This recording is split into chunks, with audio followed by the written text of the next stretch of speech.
Desmond go léir carda and kid me the fault go di tig tarna agus bia drohad na homana. Good evening and welcome everybody. We are gathered here for a great evening of music, songs and stories, poems and recitations and much, much more. Our hosts this evening are the Desmond family, who have many collections, not alone here, but I believe back around Clontarhood and Ballymakeera as well. The programme is put together by our man of the house, Tim Desmond himself, and our famous Farad T from the West, Conor Reardon. So without further ado, let the show begin and let the music flow. I suppose I'd get my friend here, Kevin Lynch, to sing first. We worked together in Ballyclough. We made the team there. We worked from the 16th of April 84 to the 24th of April 87. So you all know I have Parkinson's, but it didn't play in the old head yet. My brain is like silk all the time, thank God. So I'll hand you over to Kevin and he'll sing the first song. Well, the sun in the morning came over the mountains, and the thrush and the linnet they were singing from each tree. And as I roved along, well, I thought I'd find glory if I'd list in the army, a soldier lad to be. Oh, but I'm going back to the town of Rostrevor, where the gentle rippling water meets the mighty Mourne shore. And whenever I'll return, I will stay there forever in the town of Rostrevor with the girl I do adore. Well, the pipes sweetly played and the drums they did rattle on a ship.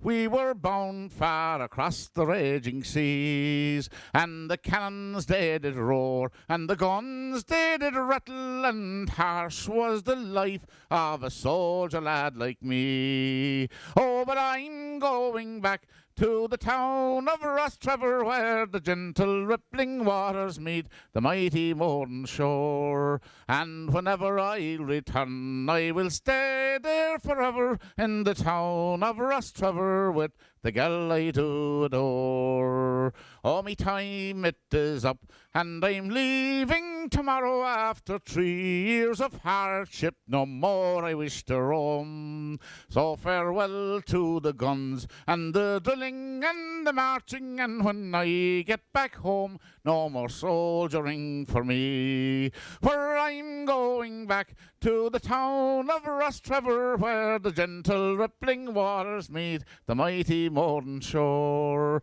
And whenever I'll return, I will stay there forever in the town of Rostrevor with the girl I do adore.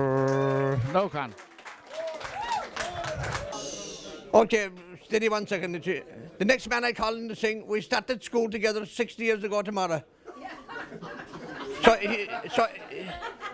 So he's 65 tomorrow. John Callahan.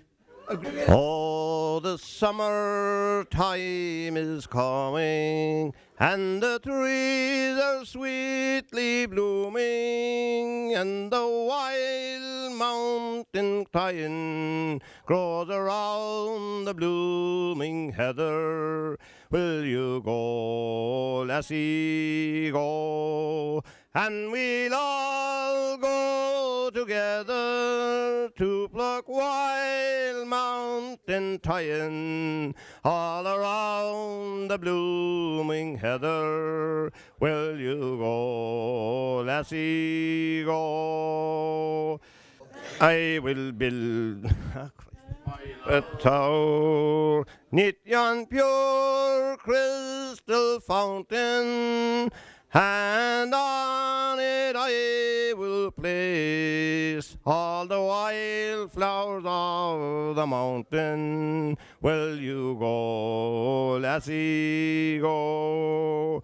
And we'll all go together to pluck wild mountain thyme, where the blooming heather. Will you go, lassie, go? If my true love she were gone, I would surely find another where the wild mountain thyme grows around the blooming heather. Will you go, lassie, go?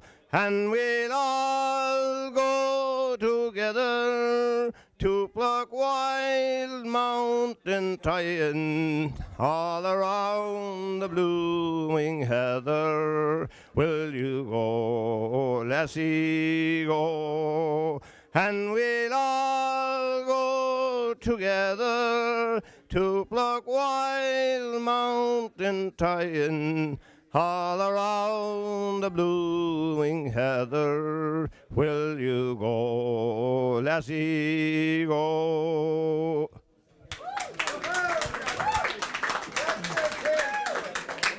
Good man, John. Okay.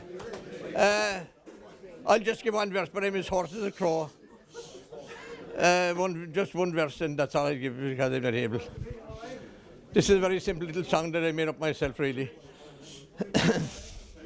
If I could only start over and have a new life to begin, well, I would not be the rover or float like a leaf in the wind. But I'm dreaming tonight of old sweethearts. Believe me, I've had quite a few. But I never dreamt of old sweethearts the way that I dreamed about you. Yes, I let you slip through my fingers when foolishly searching around. But if I had my life to live over, I know that you'd settle me down. But I'm dreaming tonight of old sweethearts. Believe me, I've had quite a few. But I never dreamt of old sweethearts the way that I dreamed about you. Yes, I've been diagnosed with Parkinson's. That is what the Lord threw at me.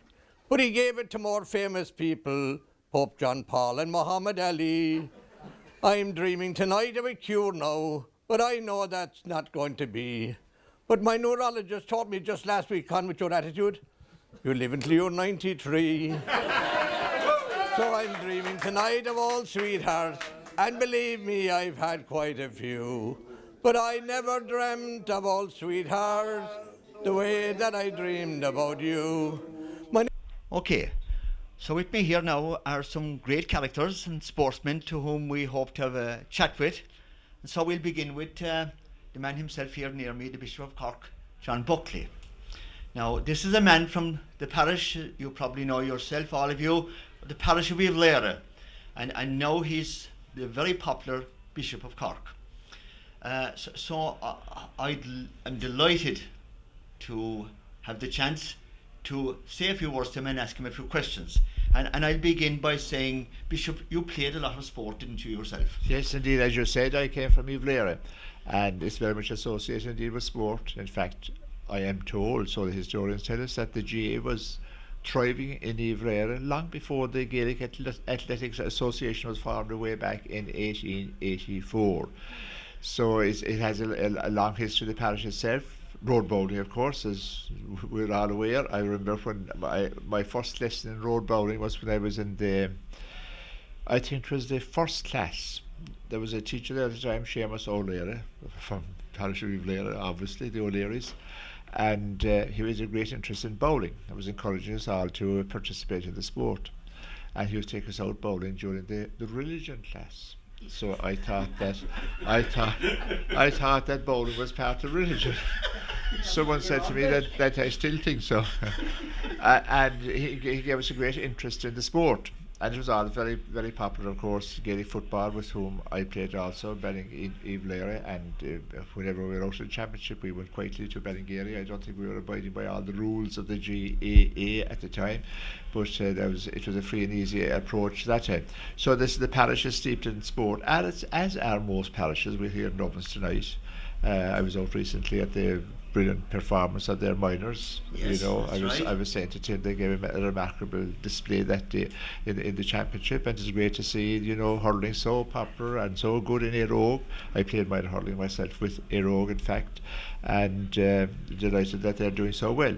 So sport is so important, especially for young people. I think it's a very important ingredient in their lives, and this is great. I think the antidote in preventing them from getting involved in less desirable activities and so on. And that's why, you know, as I travel around, I encourage people to participate in sport. And then they have these great icons, icons, I suppose you could say, in hurling. There was a great Christy Ring and Jimmy Barry Murphy and Jack Lynch and so on. And they need models like that. You know, we're talking about bowling tonight also. You have Mick Barry, who was a man of great skill. He was the Christy Ring of bowling. He did more for bowling. I suppose he did as much for bowling as Christy Ring did for hurling. And he was a great man, a man of great integrity. Mick Barry, an example and inspiration to so many people. You have Johnny Creedon here this evening, another outstanding bowler. He gave remarkable displays in the course of his career. There are many others, same in other sport, football and so on. Erogue do pretty well now in football, even though we always associated Erogue with hurling, but it's good to see him, I suppose, participate in all sport, no matter what forum that takes. So as I travel around, I appreciate very much, and I'd love to see young people involved in sport. You know, I suppose when we were growing up, it's the only thing we were talking about. You know, anything even with adults today, you know, it's a great topic for conversation, and I think that's very healthy. You know, I think it's very healthy, a great community dimension to sport.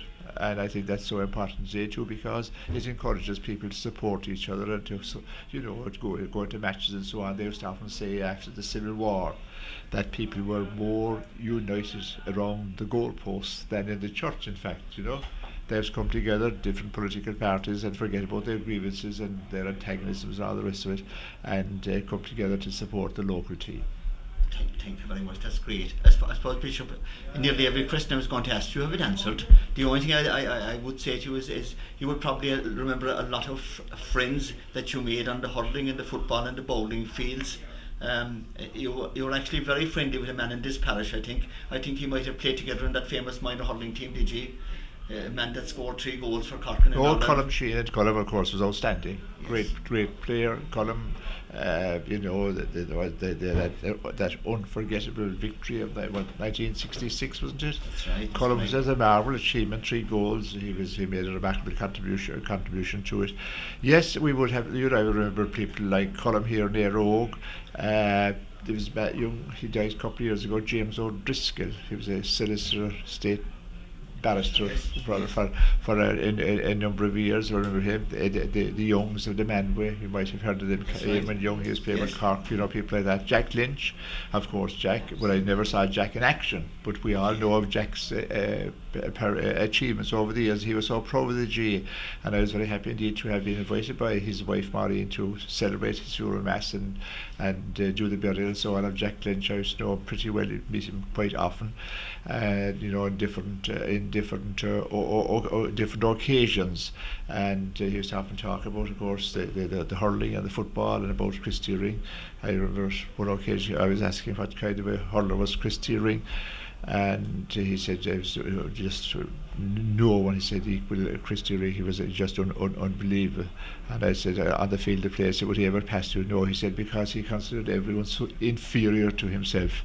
And Christy never listened to selection committees or anything. He used to always change himself, go from centre forward to full forward to corner forward, so they didn't know what was happening in the sideline with Christy. So they're the great icons of sport, I suppose. Then Mick Barry, as I have mentioned, there are others also. You know, Dennis, I don't know when you might have heard of him. Johnny would certainly maybe presume to have against him from West Cork, from Artfield. Johnny himself, our remarkable bowler also, steeped in this area here, of course, and so many others, you know, that people would be familiar with in their local areas. John O'Driscoll was an Evil area man. You might have, you know, he played with Cork there some years ago from Bala and Grady. So many great players like that I would have great memories of. Yeah. Well, Bishop, thank you very much. We're delighted to have you here this evening. We're delighted that we could have a few words with you. They were very inspiring, and it was great to hear about yourself and all the people that you played with and played against. And thank you very much indeed. Well done. Thank you very much, Paddy. So now we move on, and the next man I have with me here is a man from my own country, from Clondrohid, from Mullinroog, Clondrohid, John Creedon. Now, Johnny has 4 All-Ireland titles in bowling. He was probably one of the best bowlers that ever cut a bowl. He actually has a bowl here to show us tonight. He says tis a perfect bowl altogether, but we won't talk about that for a few minutes. I was going to ask Johnny there, something that came up there recently was about lofting the viaduct. And you tell me that you were there the day that the viaduct was lofted. Yes, I was there for the first. I was there in Patrick's Day 55 when we cycled 2 bad bikes, Dan Driscoll and myself, to see the event. And anybody didn't even attempt. Anybody, with all the attempts there, and Mick Barry was there, that didn't even hit the battlement of the bridge, the underneath portion of it. Which I was, because it is a massive achievement to hit the bridge, not alone put the ball onto it. So no, I've never seen anybody do it anyway. I know that day I was there, I got a hold of a golf ball, and I put the golf ball over it. It was a great achievement. Good man, but you were also there the day that I think it was a German guy, was it, that lofted? Yeah, I was there for 3 different times for it was attempted. But I was also there with Dan Driscoll, lot of mercy on him. Yes. Dan O'Leary, the chairman of the city region. Yes. And myself. Right. So we went up onto the track. Yes. Looking down at the attempt. You see? Okay. So we were right on the track. And who was lofting now this day? Who was? The German, his name won't come to me. That's all right. No bother. And his first loft, we just skimmed underneath the bridge. Okay. Second loft hit up high on the bridge, almost where the rail would have been. Okay. Third loft hit the far rail. Right. At the far, and the fourth loft cleared it, and there was some Dan O'Leary, who was the chairman of the city region. We came to the conclusion anyway that if the train had been passing, that it would have cleared the train comfortably. And it landed 37 yards from the far face of the bridge. Right. Landed about that much off the road, so they were looking for it for quite a while. When we got down, they were still looking for it.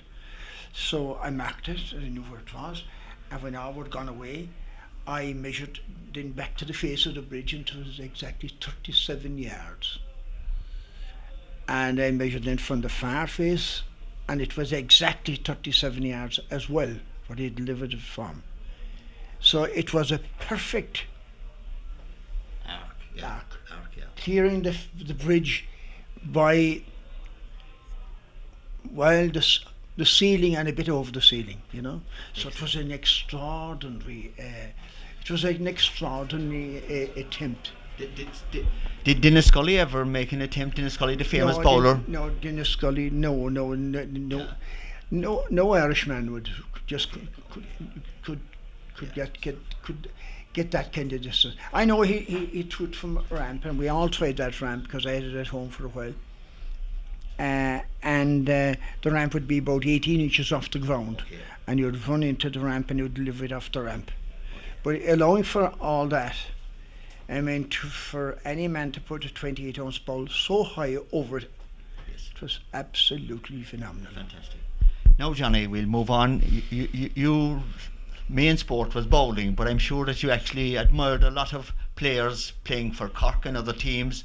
In particular, maybe in hurling, I think you were very fond of a few hurlers even from this area. Oh God, yeah. I mean, I often occasionally meet Colm Sheehan, as we talk about him, and I've spoken his name up there already. And I was in Croke Park that day when he scored 3 great goals against Kenkilly and won the All-Ireland. He doesn't like speaking about it. If we speak to him about it, he just want to water it down. It was a massive achievement. Of course, he had Finbar. Brother, yeah. You know, he was a tremendous hurler as well. Bernie, I don't know. I don't know.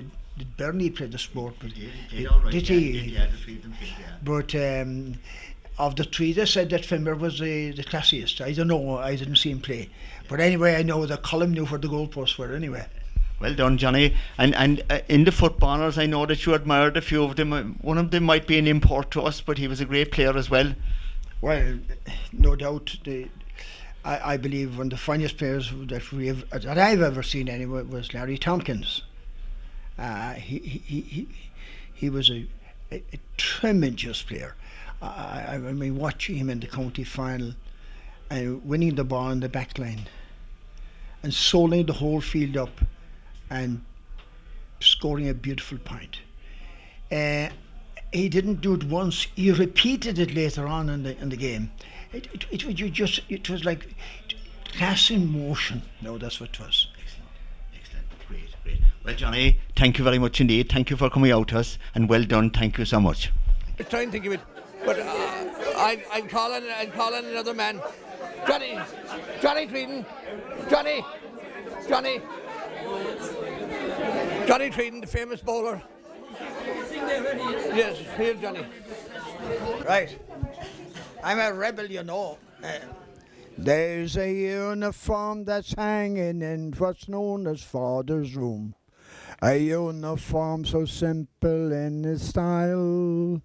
It has no braid of gold or such, no hat of feather bloom. Yet me mother has preserved it all the while. One day she made me try it on a wish for mine for years. In memory of your father here, she said. And when I put the sandbone on, she was smiling through her tears as she placed a broad black brimmer on me head. It's just a broad black brimmer, ribbon fair and torn by the careless twist of many's a mountain breeze. And old trench coat that's so battle-stained and worn, and breeches almost threadbare at the knees. A sand-brown belt with the buckles big and strong, and a holster that's been empty for many's a day, but not for long. But then came Ireland's freedom, and the boys she chose to lead them were the broad black brimmer of the array.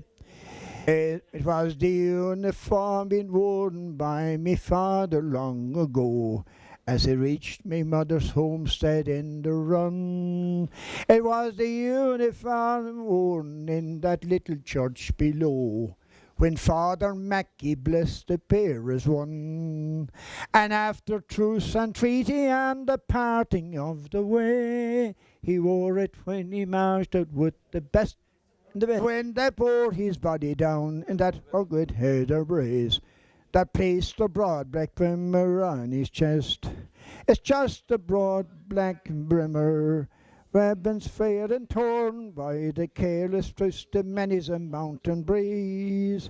An old trench coat that's so battle-stained and worn, and reaches almost out there at the knees. Trims knelt, but the buckles big and strong, and a holster that's been empty for many's a day, but not for long. But when then came Ireland's freedom, and the boys she chose to lead them were the broad black brimmer of the array. Up the Ravens! Let me down now. Oh, when I was in the army, I was a cavalryman, you know. And whenever I went on parade, a magnificent figure I made. When my galloping here and my galloping there, this ridiculous habit I got. And I vow to you now that I'm galloping yet, whether up in the saddle or not. And it matters not where I may go, for the folks, they all stare at me so. With my bumpity bumpity bump, as if I was riding me charger. Bumpity bumpity bumpity bump, as gay as an Indian Raja. All the girls declare that I'm a gay old stager. Hey ho! Clear the way!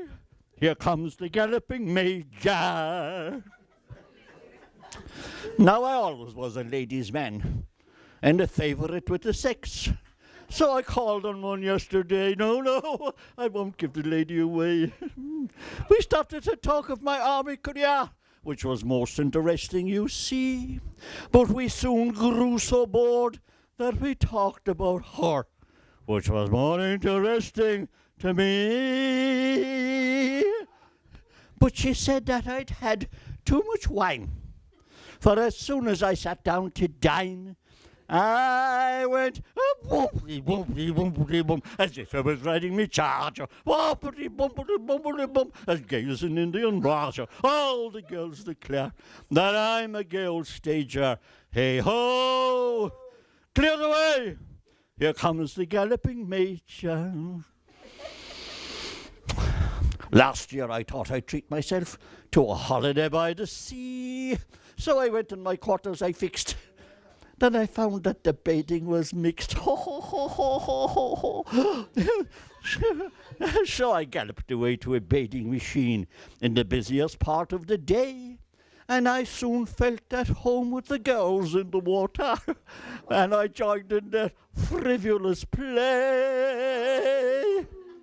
Oh, they were glorious creatures, but Lord, how they giggled as soon as they saw me go bumpity, bumpity, bumpity, bump, as if I was riding me charger. Bumpity, bumpity, bumpity, bump, as gay as an Indian raja. All the girls declare that I'm a gay old stager. Hey ho! Clear the way! Here comes the galloping major. Sad verse. I don't say much about it. I was married some time ago. I prefer not at the matter to speak. We were only together a week. I tried very hard to make Gwendolen happy, but quite soon, alas and alack, that charming young gal, she ran home to her mother, and she swore that she'd never come back. I remarked that I thought it was rough, but she said that she'd had quite enough of my bubbly, bubbly, bubbly bump, as if I was riding me charger. Bubbly, bubbly, bubbly bump, as gay as an Indian raja. All the girls declare that I'm a gay old stager. Hey ho! Clear the way! Here comes the galloping major.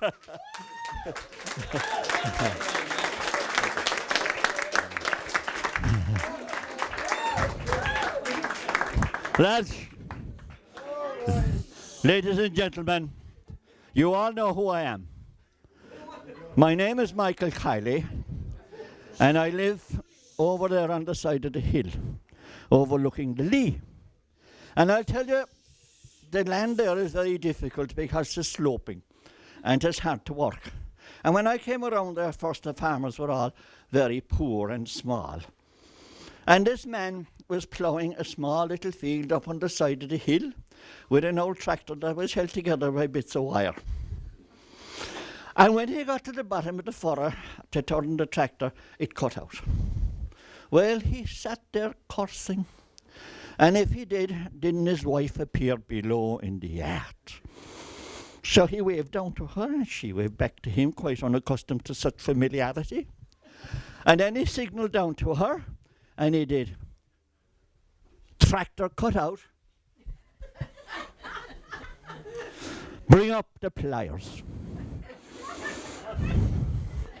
So the misfortunate woman down in the... She just did. God, he said, she's very stupid. So he signalled again, tractor cut out, bring up the pliers. And then she thought for a minute, and she did. And then she answered him, and she did.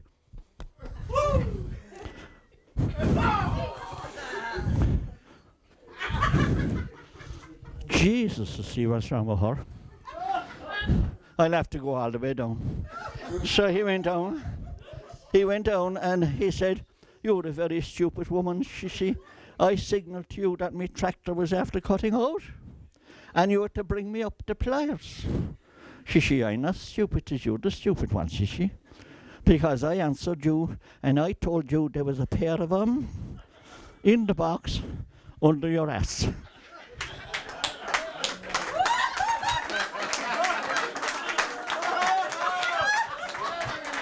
The next singer is Kevin Lynch again, because he wants to get home early, so he's a good singer and I'd like him to sing another song.